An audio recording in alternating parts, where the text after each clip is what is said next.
Est-ce que j'ai vraiment réussi à manger 24 heures dans une station-service sans virer complètement folle? Je sais pas.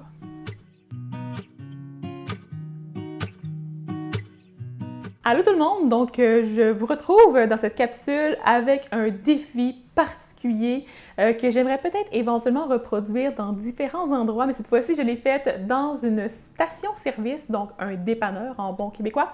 Et en fait, c'était un 24 heures où je devais m'alimenter exclusivement de ces endroits-là. L'objectif de la vidéo, c'est vraiment de vous partager des suggestions d'aliments qui peuvent être intéressants et qu'on peut retrouver dans des endroits du genre parce que je pense que plusieurs personnes sont en déplacement, soit pour le travail, soit parce que vous voyagez ou tout ça, et que vous avez besoin de vous arrêter dans les stations-service et que c'est pas toujours facile de trouver des aliments qui sont nutritifs et qui vont nous soutenir. Donc, c'est ce que j'ai voulu faire. Je vais avoir autant des idées pour le déjeuner, le dîner, le souper et les collations avec probablement un petit dessert, comme je vous ai dit. Et j'espère que ça va vous aider. Je suis un petit peu excitée parce qu'on est officiellement le début du jour J. Il va falloir que j'aille chercher la bouffe pour me faire mes repas de la journée.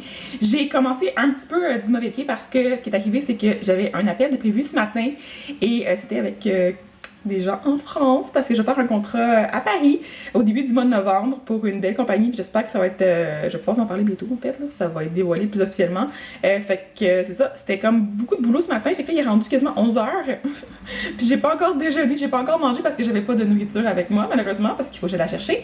Donc ce que je vais faire, c'est que je vais me rendre aux endroits où je vais aller chercher la nourriture proche de chez moi. Il y a une des deux stations-service qui est fermée à cause de travaux. Donc, ça va me donner un peu moins de possibilités. Ça se peut qu'on soit obligé d'aller marcher plus loin. Je vous tiens au courant en cours de route si c'est nécessaire. Sinon, je vous montre ce qu'on va acheter là-bas et je vous montre aussi ce que je vais manger pour déjeuner parce que je commence à avoir faim. Oh, c'est ça. Il faut suivre la faim, c'est vraiment important ça.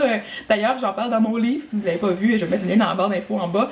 Mon livre, c'est sur la faim, comprendre comment l'apprivoiser. Et je voulais aussi vous mentionner que indirectement, j'ai fait un petit jeûne intermittent. Donc, c'est le temps de voir ma série à ce sujet-là. J'ai aussi parlé de tout ça dans des vidéos.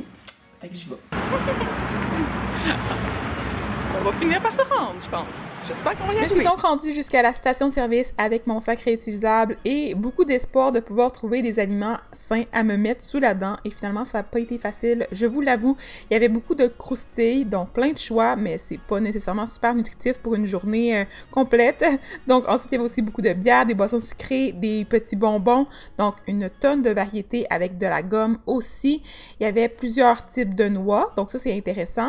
J'ai aussi trouvé différents pains, donc là on voit des tortillas et un pain de blé entier. Dans le petit réfrigérateur qui se trouvait aussi dans la station-service, on avait plusieurs types de sandwichs, des produits comme des chilis, des soupes de compagnie végétalienne, des petites boîtes avec des collations, donc des légumes et des fruits, de la guacamole, du fromage et des bols repas. Donc j'ai pris le temps de choisir qu'est-ce qui m'intéressait le plus pour essayer de trouver une façon de me faire un menu un peu plus balancé. Pour être franche, j'ai regretté, j'aurais voulu prendre la guacamole, mais j'ai complètement oublié de la prendre, donc avec toutes les choses dans mes mains, ça venait difficile de faire le tri, donc je vous avoue que dans ce genre de contexte-là, si vous pouvez avoir une idée de qu'est-ce que vous voulez acheter avant de vous rendre sur place, ça va vraiment vous aider. J'ai aussi pris une douzaine d'œufs avec du yogourt, comme ça m'a beaucoup aussi aidé à aller combler mes besoins en protéines. Pour ce qui est des noix, je me suis aussi lancée avec des noix entières, donc vous allez voir que j'ai pris des peanuts et des graines de tournesol et je suis allée payer. On vient donc de finir notre première épicerie et pour être franche, il n'y avait vraiment pas une grosse... Mais oui, c'est une épicerie quand même si c'est dans une station-service. Puis finalement, ça, il n'y avait pas beaucoup de fruits et légumes, on s'entend. Fait qu'on va aller voir à la deuxième pour s'assurer de combler mes besoins. Sinon, autrement, mais je vais manger bien de la salsa. Ça risque de coûter vraiment cher aussi parce que tout était super dispendieux. Les œufs étaient vraiment plus chers que d'habitude. Puis le fromage n'avait pas l'air super frais, fait qu'on n'a comme pas pris finalement parce que c'est ça. Je voulais m'assurer que ce soit aussi bon. Fait que je vous tiens au courant en cours de route, on va aller là-bas, là. Fait qu'on va marcher un petit peu. Donc, on vient d'arriver à la maison et comme vous allez pouvoir le voir, on a trouvé grand chose finalement à l'autre station-service. Il y avait du thon, entre autres, que j'aurais sûrement acheté si j'avais pas déjà d'œufs. Et il y avait un lait au chocolat qui était à 1$ au rabais, mais j'ai quand même beaucoup d'aliments assez sucrés, même si c'est des fruits, malheureusement il y a des sirops de sucre. Fait que je me suis dit, bon, je vais faire attention à ce niveau-là et y aller pour les options un peu plus nutritives et peut-être moins sucrées. Donc, on a un fromage ici qui était plus frais à la deuxième station-service, fait que ça c'est vraiment cool. Je vais pouvoir cuisiner avec, il a vraiment super bon et moelleux.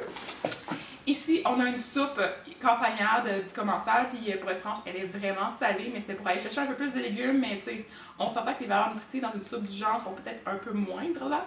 Fait que on comptera pas là-dessus pour aller chercher nos vitamines aujourd'hui nécessairement. Il y avait aussi un chili de la même compagnie qui est aussi assez salé, mais je vais l'utiliser pour cuisiner une de mes recettes pour le souper.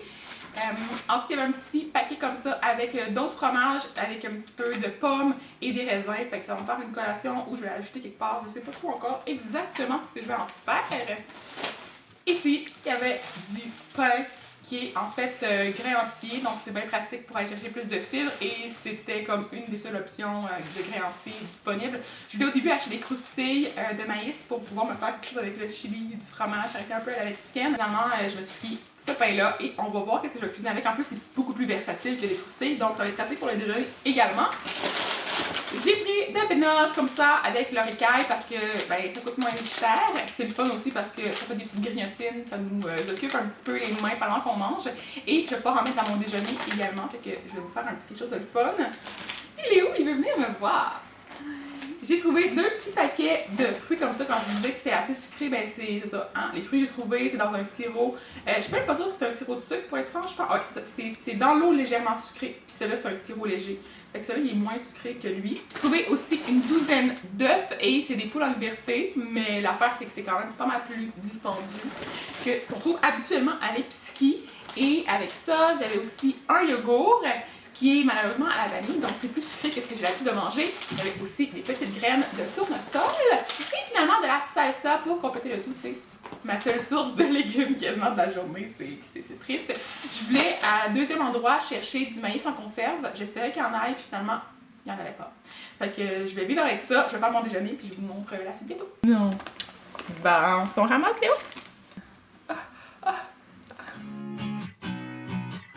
Donc voici finalement mon petit déjeuner que je me suis fait avec les aliments que j'avais achetés à la station-service. Et vous pouvez voir que c'est vraiment coloré, je suis pas mal fière du résultat final. Au fond ici, j'ai des pains dorés faits avec du pain de blé entier et j'ai mis un œuf dans la préparation avec du jus sucré des pêches, donc l'espèce de sirop qu'il y avait dans le petit pot de fruits. J'ai aussi mis du yogourt à la vanille juste ici et par-dessus j'ai étalé les différents fruits. Donc j'ai pris des pommes qu'il y avait dans la petite boîte avec les pommes, les raisins avec aussi du fromage. Ici on a du pamplemousse et on a aussi des pêches qui étaient dans les petits emballages avec le sirop.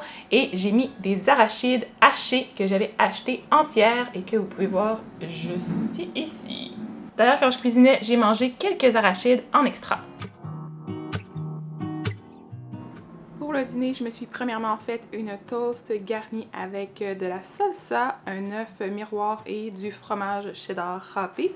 J'ai aussi accompagné mon repas de petits morceaux de pommes parce que j'avais pas d'autre option en termes de végétaux frais. Et pour ce qui est de la partie légumes, j'avais aussi une belle soupe comme ça avec des légumineuses à l'intérieur. Puis je pense que c'est de l'orge, fait que j'ai mis aussi du fromage en crotte dedans parce que c'est bien bon. Donc voici à quoi a l'air mon dîner. Pour souper maintenant, c'est le temps de faire le chili de commensal en fait, qui est vraiment, c'est ça, très monochrome je vous dirais. J'aurais aimé pouvoir acheter du maïs, mais j'en ai pas trouvé malheureusement en canne. Mais si c'est possible pour vous, je vous conseille fortement de le faire. Ça ajouterait plus de couleur et de saveur à la préparation. Et pour tenter d'ajouter un peu plus de folie à cette monotonie, j'ai mis une petite touche de salsa ici. Je pensais que le vert allait ressortir plus et finalement, pas tant que ça. Ça a l'air assez brun, merci. Fait que ça, c'est un peu triste, mais c'est ça. Ça va être ça aujourd'hui, hein? On va s'en tenir à ce qu'on peut. Sinon, il me reste des petites crottes de fromage que je vais sûrement mettre dans le chili aussi. Et je me suis fait des croûtons au fromage avec justement les crottes de fromage. Et j'ai pris les tranches de pain que j'ai écrasées et j'ai ensuite ajouté le fromage râpé sur le dessus. J'ai fait griller et ça me donne des petites chips. Pour la photo, je vais peut-être les planter dedans. Là. Je sais comme pas trop encore qu'est-ce que ça va donner. Mais je risque de les manger avec le chili, par exemple. Ça, c'est clair, là, quelqu'un prend une petite bouchée de ça, une petite bouchée de chili, ça va être bon. Si j'avais pu, j'aurais sûrement ajouté un petit peu de coriandre fraîche, du petit jalapeno haché ou le maïs, comme je vous ai dit. J'aurais sûrement pris le surgelé si c'était disponible, mais là, c'est pas le cas. Donc, il est rendu le soir et j'ai fait une petite fringale. Donc, je me suis pris un peu plus de yogourt avec des raisins qui étaient dans ma petite boîte, un petit peu de pommes, un petit peu de pêche, des peanuts. Il restait aussi des pamplemousses juste ici. Et une autre des réflexions que j'ai eues, c'est le fait, par exemple, que malheureusement, ça fait beaucoup d'emballage de manger de cette façon-là. Donc, il y a mes petits cups comme ça. Il y a ces emballages ici. Il y a ceux du yogourt, ceux du pain, puis de tous les autres sacs de noix, en tout cas. Fait que ça, c'est un petit peu triste, disons. Et j'avais aussi grignoté quelques petites graines de tournesol tantôt. Puis si j'ai encore faim, je vais en prendre d'autres. Faire avec ça, c'est que je vais faire de la grosse boîte comme ça. Grosse boîte qui... je vais aller manger. C'est ça pour ma vidéo. Donc, je suis bien fière du concept. Si vous avez aimé, vous pouvez mettre un petit pouce en l'air et me le dire en commentaire avec peut-être des suggestions d'autres endroits que je pourrais visiter. J'ai pensé peut-être faire le McDo. Je sais pas si j'oserais, mais 24 heures dans un McDo pour une nutritionniste, je sais pas si ça serait bien vu. Puis je veux pas faire une pub non plus à la compagnie, mais je pense que ça serait intriguant. Mais sinon, autrement, je préfère d'autres restaurants de type fast-food. Je pourrais faire aussi le Dollarama, le Costco, d'autres épiceries là, qui seraient beaucoup plus spécialisées. Fait que ça pourrait être intéressant. Fait que laissez-moi savoir si vous avez des idées. N'oubliez pas non plus de vous abonner à ma chaîne pour voir d'autres contenus du genre. J'en ai encore plein à présenter et je suis toujours ouverte aux suggestions. Fait que lâchez-vous là dans les commentaires et on se revoit plus tard. Bye!